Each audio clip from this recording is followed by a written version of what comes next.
Donald Trump is greeted by President Ronald Reagan at a 1987 White House reception. White House photo. Ronald Reagan Presidential Library. 3 decades ago, as communications director in the White House, I set up an interview for Bill Rusher of National Review.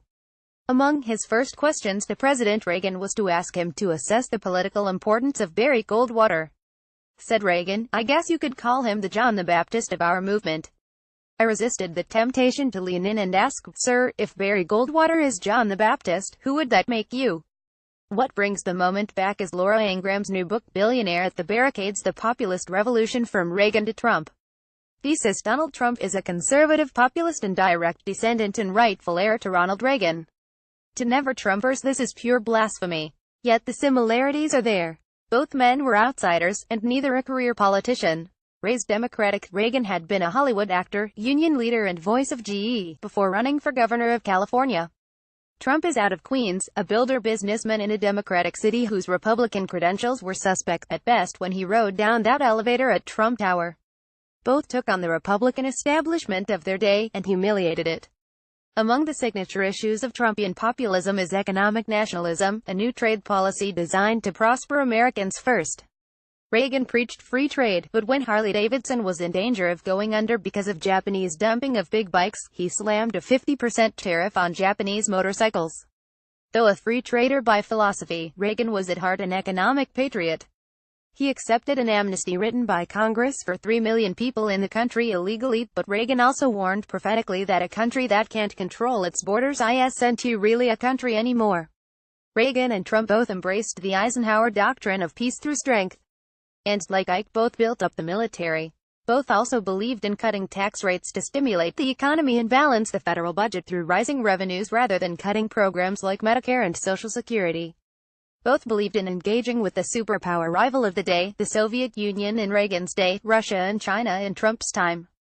And both were regarded in this capital city with a cosmopolitan condescension bordering on contempt. An amiable dunce, said a Great Society Democrat of Reagan.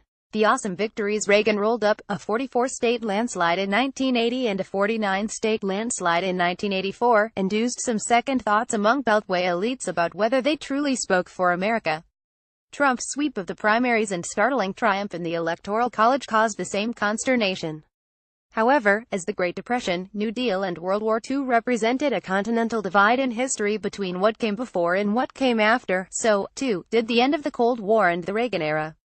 As Ingram writes, Trumpism is rooted as much in the populist nationalist campaigns of the 1990s, and post-Cold War issues as economic patriotism, border security, immigration control and America First, as it is in the Reaganite issues of the 1980s. Which bring us to the present, with our billionaire president, indeed, at the barricades.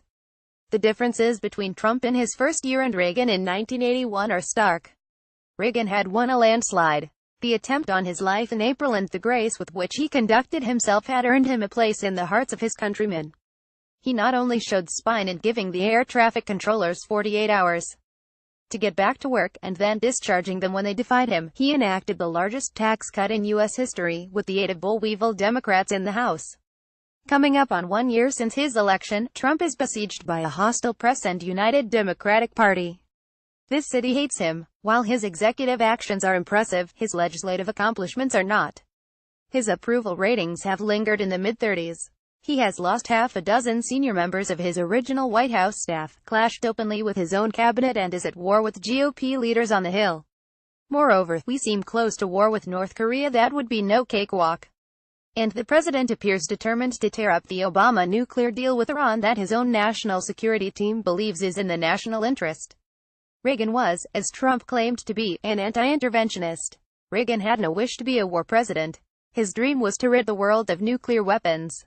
This does not sound like Trump. In October 2017, Steve Bannon may see the 25th Amendment, where a cabinet majority may depose a president, as the great threat to Trump.